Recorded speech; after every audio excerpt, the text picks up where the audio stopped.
What up, dudes? It's Gaz, and welcome back to the Warframe video. So we got a discussion video today on call missions. Are they going to still be things people are running after the Dante Unbound update next week? I'll be showing the pros and cons of this stuff, and basically why a lot of people are going to stop doing them altogether starting next week. So let's get into it. Before we do, make sure you sub this channel. We do daily Warframe video uploads. Also got the live stream channel as well. I'll be covering the Dante Unbound update in depth, and we'll also have a weekly reset video tomorrow. Basically the last time I'm ever going to cover call mission before we get the Deep Archimedeans as one of our new weeklies next week. So let's get right into it with some call mission pros and cons, and basically what's happening with call missions. So if you don't know what a call mission is, lucky you, it actually requires you to have beaten the New War quest and the Veilbreaker quest as well. We've got this secondary hangout area over here called Call's Garrison. There are some missions called call missions I'll show some gameplay of. Basically, you play as a Grineer and you run through these missions and do little objectives for this stuff called stock. That stock is used at the vendor over here to buy various items. Once per week, this vendor currently has an Archon shard, usually this little square right here. But you can only buy it once per week. So yeah, once you drop 90 of this stock resource on that shard, basically people don't grind it anymore after that. What are the other weapons and gear in this vendor over here? We got the Agrit pistol, some exploding proximity. I guess they're not really proximity. Some exploding mines. We got the Aphentis, very nice for buffing your other weapons and stuff. And we've got some Archon mods. So we got Archon Continuity, Archon Flow, Archon Intensify, Archon Stretch, and Archon Vitality. We also got some Ephemeras and some cosmetic stuff. If you ever wonder where this ship came from, it came from over here. So there's some stuff here that's nice for sure, but a lot of it is just one and done stuff. You can get Styanax extra copy. So why are people completely done grinding these missions out, which is currently a weekly thing people do every single week? Well, it's because they're moving that once per week shard to the Kavia, the newest NPCs, I guess I call it, the newest vendors in the basement of Deimos. But that being said, but basically that was the only reason people wanted to do this. They don't like the actual gameplay of this. They just wanted the shard, and it was a guaranteed shard every single week if you did some of these challenges. So from a fully looted run, I believe it's 115 stock for an entire run. They did add these little stock boxes you can pick up in the missions after the fact. There's another 10 stock. They also add some extra weapons you can pick up and stuff too, but only in the mission. So people are not going to be doing this anymore because they're moving that shard to the Kavia. But I'm going to tell you why some people might want to keep doing it, but really most players are going to be completely done with these because it's just, we don't want to play as a Grineer, basically. It's really slow gameplay. It's the same 3 missions on repeat every single week. That's just not really what people want. You want to enjoy yourself playing Warframe, not be playing as a Grineer. Basically take all my gear away, take everything away, and now I have to just do these 3 predetermined missions that are extremely repetitive. So, but if you are going to keep doing these, let's explain why you might want to keep doing these.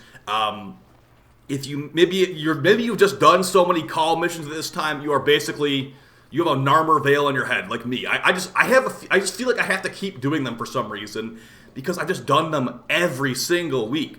What you can do if you do keep doing these call missions is do all your challenges, but it's actually going to be entailed with those Archon mods. So the Archon mods actually can sell for a somewhat decent price, platinum-wise. But that being said, now that the shard is being removed from this vendor, what else, if people are doing call missions still, which I doubt most of them will, what are they going to spend their stock on? Well, there's really not much else to spend it on if you already have done this stuff a bunch of times. So maybe, a lot of people might just stop doing it, but you can pick up extra copies of these Archon mods to sell to other players. As far as the ones people tend to buy and want the most, Archon Vitality giving you double heat procs, very good. Archon Stretch giving you built-in energy regen when you do some electric damage, very good. Archon Flow, pretty good on frames like Titania and some other frames like that, like maybe even Gauss.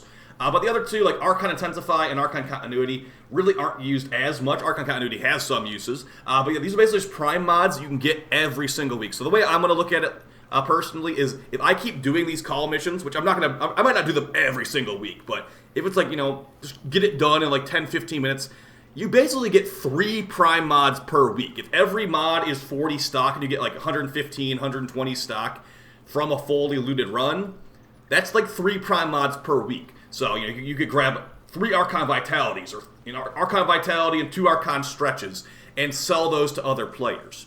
Now, is that going to be enough for people to keep doing these? I don't think so, because they're not really the most expensive mods, and as I stated earlier, anyone that is still doing call missions has nothing. They have nothing to spend the stock on anyway. So it's like we're literally just buying the stock for the Shard from 90 stock every single week.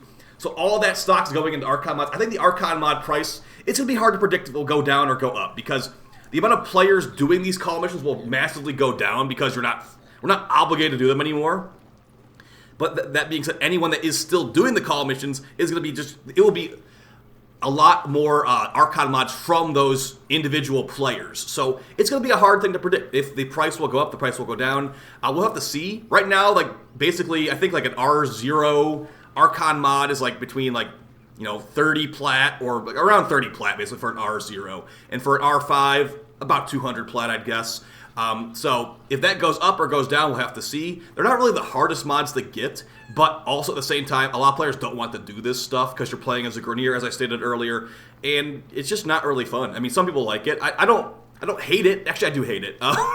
There's one of these missions that's really long. The one that you're watching right now is it's the second worst. The worst one is called Prison Break, and it usually takes about 15 minutes or more. If you're really trying to blitz to the end. If you're really, some of the challenges you can do it 12 minutes, I guess. But yeah, Sneaky Sabotage is the one that's really fast. You can get that one relatively quickly. This one's called Junk Run, medium speed. It's got a boss at the end, but it's pretty easy. And then Prison Break's the one that no one likes, including me, so. Personally, I think I might keep doing the call missions every week, but I'm not going to go out of my way to do it. It's not going to be oh, the shard's there, I am obligated to do it. It's going to be I just want to stack up some extra Archon mods. Maybe I'll sell them for plat someday. Maybe I won't. But yeah, if the price of these Archon mods goes down a good amount because it's just so diluted now, there's nothing else to spend the stock on, I definitely will stop doing them. But yeah, maybe they'll go up. You never know. So keep an eye out for if that is going up or going down in the future. I do think that for the general player base, call missions are dead once you've gotten all the stuff. Once you've got, the scout ship, you got your extra Styanax for Helminth, you got the Aphentus and the Agret, they're dead. They're dead now. So yeah, for people that grind every single week, it's going to be really up to you. If you think it's worth your time, keep an eye on those Archon mod prices maybe. If you got a lot of Endo sitting around, that can also help. Because, I would definitely not be recommending selling an R0 of this. Selling a maxed out version is probably going to be a lot more worth your time. That goes for a lot of mods in this game, so. Let me know in the comments down below if you're going to keep doing call missions after this. Maybe I'm the only crazy person that thinks I might still keep doing them, even though there's no shard. Dante Unbound update comes out next week, and the shard will be moved from Chipper to the Cavia, so we'll have to see how much rep that costs. I'm assuming 25,000 or 50,000 rep. Nothing too out of the ordinary, but yeah, we'll have to see. I guess I'll see you in the next video. I might see you on stream tonight. We'll see about that. I have to go do some grocery shopping and stuff to get ready for the update next week. But yeah, you guys take it easy. I'll see you next time. Peace.